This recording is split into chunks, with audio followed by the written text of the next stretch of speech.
जय हिंद दोस्तों। भारत की जीडीपी में लगभग 18% शेयर के साथ कृषि आज भी महत्वपूर्ण योगदान देती है। भारत की 50% से अधिक जनसंख्या आज भी कृषि या उससे संबंधित गतिविधियों से अपनी आय का अर्जन करती है। भारत के कुल मर्चेंटाइल एक्सपोर्ट में कृषि का योगदान लगभग 9.1% के आसपास है। परंतु समय के साथ में ये जो योगदान है ये कम हो रहा है। भारत का जो ट्रेड सरप्लस है वो श्रिंक हो रहा है, वो कम होता जा रहा है, वो घटता जा रहा है। आइए इस वीडियो के थ्रू जानने की कोशिश करते हैं उसके पीछे के कारणों को और आंकड़ों से समझते हैं भारतीय अर्थव्यवस्था में कृषि के योगदान को। अगर पिछले सालों के आंकड़ों के आधार पर समझा जाए तो जो एक्सपोर्ट है भारत का वो अबव एवरेज ग्रोथ को शेयर कर रहा है, जिसमें बासमती राइस है, स्पाइसेस है, कॉफी है, टोबैको है और इन सब के साथ हम एक न्यू हाइट 2024-25 में अचीव कर चुके हैं। मींस लगातार हमारा एग्रीकल्चर एक्सपोर्ट जो है वो बढ़ रहा है। परंतु बढ़ते इंपोर्ट के कारण जो हमारा सरप्लस था वो डिक्रीज होता जा रहा है। पहले ये था हमारा जो एक्सपोर्ट था वो एक्सपोर्ट काफी अधिक हुआ करता था, इंपोर्ट के कंपैरिजन में हमारा निर्यात काफी अधिक था आयात के कंपैरिजन। परंतु बढ़ते आयात के कारण हमारा जो सरप्लस है वो समय के साथ डिक्रीज होता जा रहा है। अगर समझा जाए तो इंडिया का एग्रीकल्चर एक्सपोर्ट जो है वो 6.5% से बढ़ा है, मतलब 35.2 बिलियन हुआ करता था अप्रैल दिसंबर 2023 में, जो बढ़कर 37.5 बिलियन यूएस डॉलर है अप्रैल दिसंबर 2024 में। हमने एक बड़ी ग्रोथ इसमें लगभग 6.5% की ग्रोथ देखी है। That is more than 1.9% overall increase in countries mercantile export for this period. इस समय जो टोटल एक्सपोर्ट में 1.9% की ग्रोथ आई उसमें सबसे अधिक 6.5% जो है वो एग्रीकल्चर से थी। परंतु इंडिया का जो इंपोर्ट है ड्यूरिंग अप्रैल दिसंबर 2024 में वो 7.5% से क्या हो गया है, इंक्रीज हो गया। वहीं पर अगर फार्म प्रोडक्ट में बात की जाए ओवरऑल तो वो इंक्रीज 18.7% के आसपास है। मींस जो पहले 24.6 यूएस बिलियन डॉलर का हुआ करता था अब वो 29.3 बिलियन डॉलर का यूएस डॉलर के आसपास है।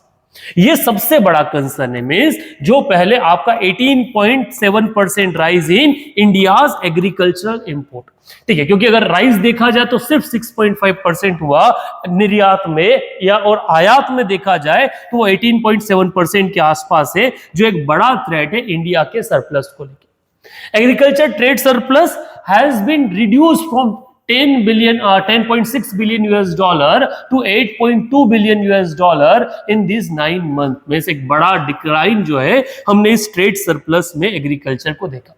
अगर एग्रीकल्चर एक्सपोर्ट को समझने की कोशिश करें समय के साथ में तो देखिएगा कि भारत का एग्रीकल्चर एक्सपोर्ट और इंपोर्ट किस आधार पर है। 2012-13 का एक वो ईयर था जब भारत का एक्सपोर्ट जो था एग्रीकल्चर एक्सपोर्ट वो 41.7 बिलियन यूएस डॉलर के आसपास हुआ करता था। वही इंपोर्ट 19 बिलियन डॉलर के आसपास था। 2013-14 का जो ईयर था वो सबसे बड़ा अच्छा ईयर भारत के लिए आया जब भारत का एक्सपोर्ट ऑल टाइम हाई पर पहुंचा, that is 43.3 billion US dollar, और इंपोर्ट जो था वो हमारा 15.5 बिलियन डॉलर था। मतलब एक बड़ा सरप्लस हम लोगों ने यहां से कमाई करके आए। समय के साथ बीजेपी गवर्नमेंट आने के बाद एक डिक्लाइन हमने एग्रीकल्चर एक्सपोर्ट जो है उस एक्सपोर्ट पर देखा। ईयर 2021-22 वाला जो साल आया उसमें भारत का एक्सपोर्ट फिर बढ़ा and that was at 50.2 billion US dollar. एक बड़ा राइज हम लोगों ने देखा। परंतु यहां हमारा इंपोर्ट भी बढ़ा। मींस हम सरप्लस जो है उसको यहीं से रिड्यूस करना शुरू कर दिए थे। यहां आपका सरप्लस ज्यादा था, यहां आपका सरप्लस कम। फिर 22-23 का वो दौर आया जिसमें हमने ऑल टाइम हाई को देखा जहां 53.2 बिलियन यूएस डॉलर का हमने एक्सपोर्ट किया एग्रीकल्चर एक्सपोर्ट, पर इंपोर्ट भी हमारा बढ़ के कितना हो गया 35.7 बिलियन यूएस डॉलर। अब एग्रीकल्चर का एक्सपोर्ट जहां बढ़ रहा है वहीं साथ साथ आपका इंपोर्ट बढ़ने के कारण सरप्लस जो है वो सरप्लस कम होता जा रहा है। अगर कमोडिटी वाइज एक्सपोर्ट को देखा जाए तो हमारे लीडिंग प्रोड्यूस अभी भी मरीन प्रोडक्ट्स है, जिनमें हमने एक फॉल जो है वो समय के साथ देखा है ये 2022-23 के बाद में।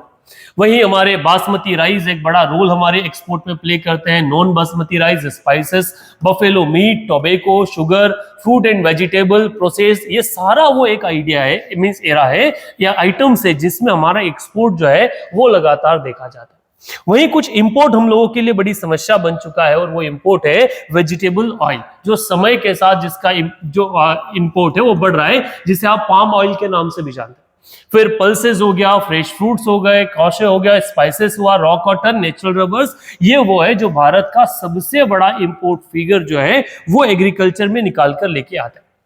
अब ये जो एक डिफरेंस हम लोग देख रहे हैं समय के साथ एग्रीकल्चर प्रोड्यूस में कंजम्पशन के आधार पर, जिसमें पाम ऑयल का इंपोर्ट भी ज्यादा है, इस कारण से भारत का जो सरप्लस है वो लगातार डिक्रीज हो रहा है।